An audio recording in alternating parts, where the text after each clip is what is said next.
Good hello friends, my name is Melanie and welcome back to my channel. Today I have a recent reads for you. So I know typically I do monthly wrap-ups, but recently I haven't been reading as much, and that kind of comes in part with school. Despite that though, I do have 5 books that I have recently read for you guys, and I'm really excited to talk about a few of them. Book number 1 is The 100,000 Kingdom by N.K. Jemisin. This is book 1 in the Inheritance trilogy. This book is all about Yin, and I believe that's how you pronounce it. And she is essentially supposed to inherit the throne. She is named heiress to the king and is supposed to kind of step up and be this incredible new royal, and she really needs to be able to show up. However, that isn't something that comes to her very easily. It's something that she really needs to go after despite everything that's coming against her. I thought this book was really interesting, but also so confusing. The world building is done really well, but because it is such a dense world, it was one of those things where I was just struggling. Kind of the worst part ended up being the fact that I kept picking this book up and putting it down and picking it up and putting it down and reading it so sporadically that I wasn't really able to keep a full grasp of the book, but that doesn't mean that I didn't enjoy it. It was really easy for me to kind of jump back into wherever I stopped in the story and be able to move forward and continue. You know, if I'm gonna be honest, I don't remember too many details, but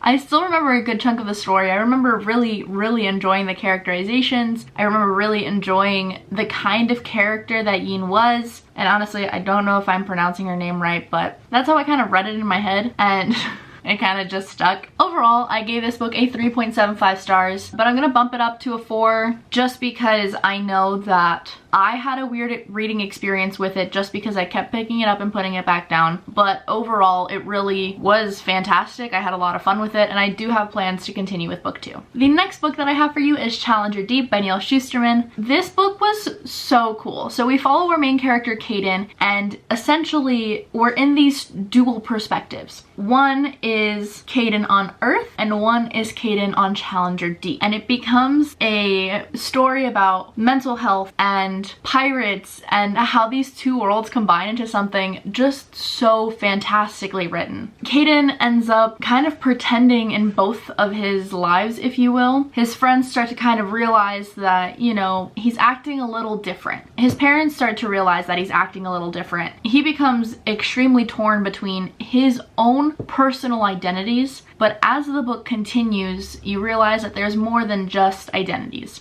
Definitely trigger warnings for mental illness, specifically schizophrenia, schizoaffective disorder, bipolar disorder, anxiety, and OCD, as well as some suicidal thoughts and intention. It is an intense book. It's not gonna be for everyone. It kind of sits heavy on your heart, but I think the way that this was written was so fantastically done because we see the intensity of what a mental illness can really look like, but we're also taking a step back and kind of looking at the world in a different perspective. And it has these magical realism elements, and you're able to almost breathe a little bit. I think that's kind of the best way that I can describe it. You're able to take bits and pieces of real life, of Caden's real life, but then you're thrown into this magical world. You kind of take, you know, a step back from the intensity of the mental illness. I thought this was so well done. I gave this a 5 out of 5 stars in case that wasn't clear enough. This is very much so an all-time favorite. I have to say, listening to the audiobook is probably going to be the way to go, only because the voices are so well done.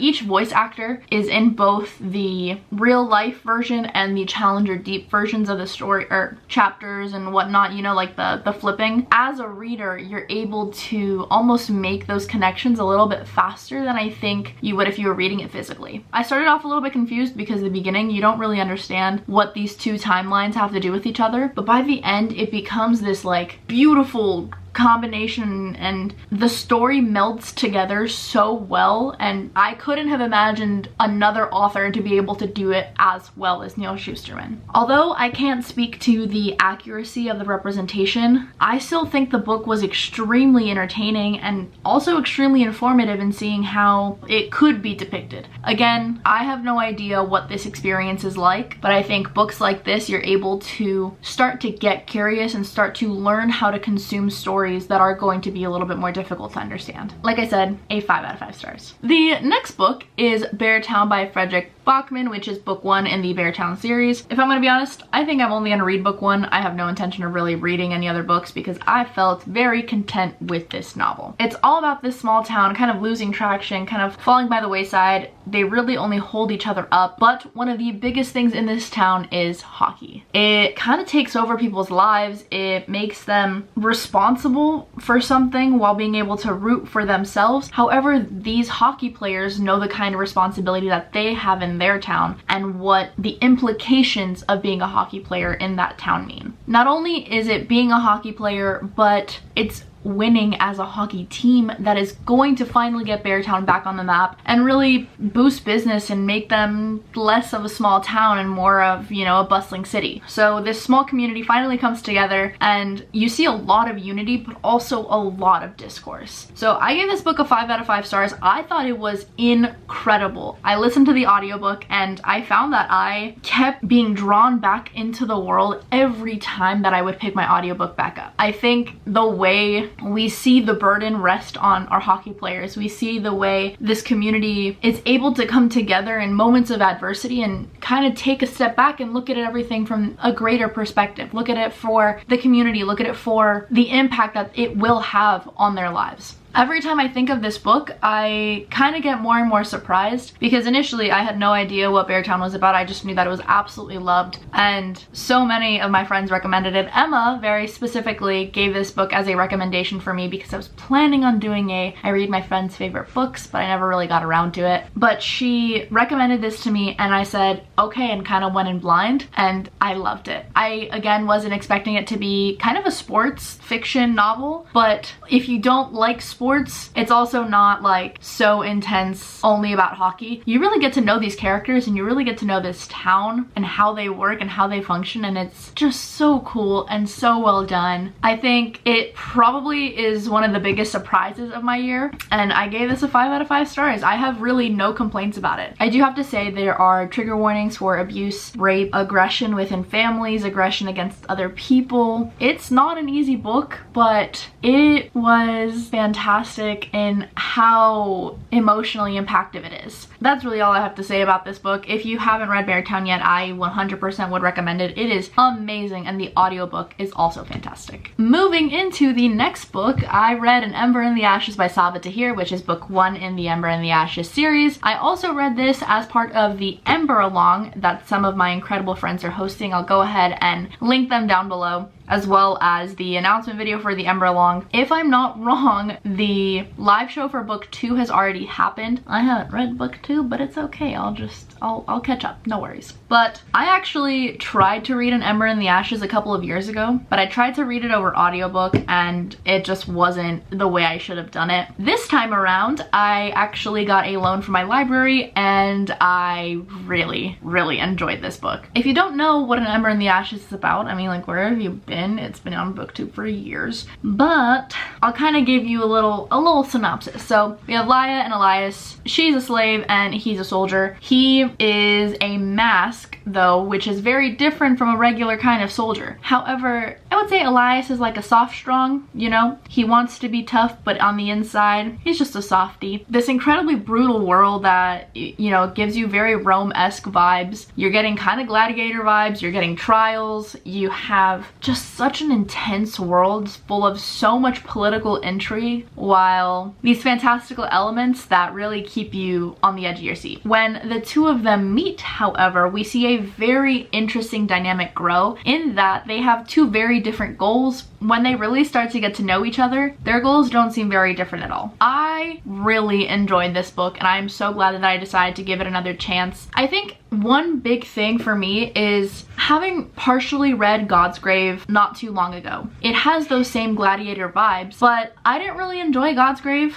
for the gladiator vibes. I think it was just like way too intense for me in just how it was written. But An Ember in the Ashes really showed up. Like, it gave me the inspiration of the gladiator vibes, execution of each of these trials so well and in such a both action intensive but not reactionary very intensive way. I don't really know how to describe that, but essentially I wasn't repulsed reading An Ember in the Ashes, especially during the trials. I was definitely sitting there and like, oh my god, what's about to happen? But I think going from something like God's Grave to An Ember in the Ashes really, I don't know, I think that was part of the reason why I enjoyed it so much more, because it was so much more my speed in terms of these gladiator trials. I really enjoyed it. However, I don't think I can say that this is an all-time favorite, so I gave it a 4 out of 5 stars. Still a fantastic book, but wasn't necessarily going to sit on the all-time favorites list.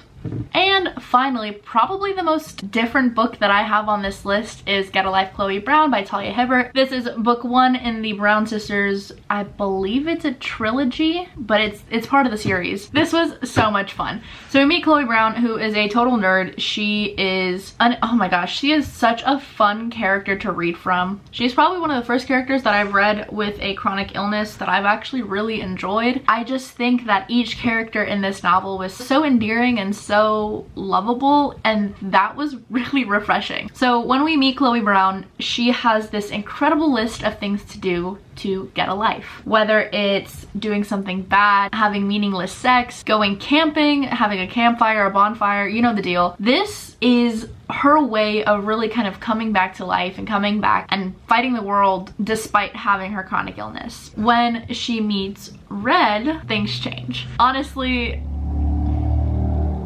rude. Honestly, this book was so much fun to read. I loved seeing Red and Chloe's dynamic. I loved seeing how it was a very subtle, you know, they're growing, they're learning from each other, they're getting to know each other, and then things start to get a little hot and heavy, but things got a little bit intense, I'm not gonna lie. I found that though I really enjoyed Chloe and Red's relationship and how that was building, I do think certain dialogue just didn't match. They both have such sweet characters, and so I was so surprised that when things got steamy, it got like a little nasty. Like you know, I'm an adult, okay? And even I sat there and said, whoa now, like whoa now, those are some words.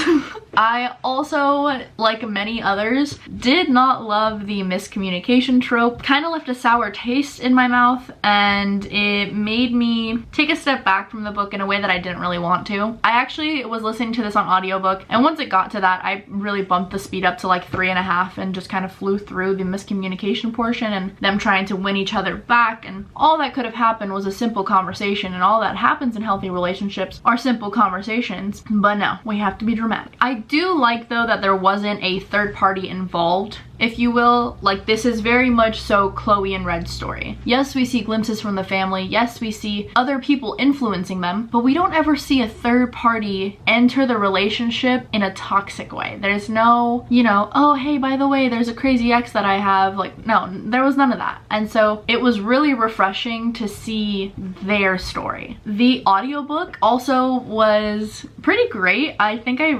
that was the way for me. If it wasn't clear enough, it has been an audiobook heavy couple of months, but this audiobook was a lot of fun. However, driving and hearing some of the vulgar steamy scenes, I was shocked. I was walking Strawberry, and luckily I had headphones in, because oh my goodness, if somebody walked past me, they would be very concerned as to what I was listening to. Nonetheless, I really enjoyed this book. I gave it a 4 out of 5 stars. It's probably sitting at like a 3.75 because it's not, you know, necessarily my favorite romance book, but it is something that kind of surprised me. I went in with an open mind, and I found that this was something that I kind of needed because I had been reading slightly heavier fantasy books. So I just think this book was done really well, and I'm really excited to meet Dani Brown in the next book. So that is for sure something that I'm going to read next. All right, well, that is it for my first recent reads. Let me know what books you've been recently reading. I would love to know if you found out any new favorites, new, you know, most hated books of the year maybe. I had a lot of fun being able to finally sit down and wrap up some of the books that I've been reading, and I hope you guys did too. If you enjoyed this video, make sure to leave a like, comment, and subscribe, and until then, I'll catch you soon.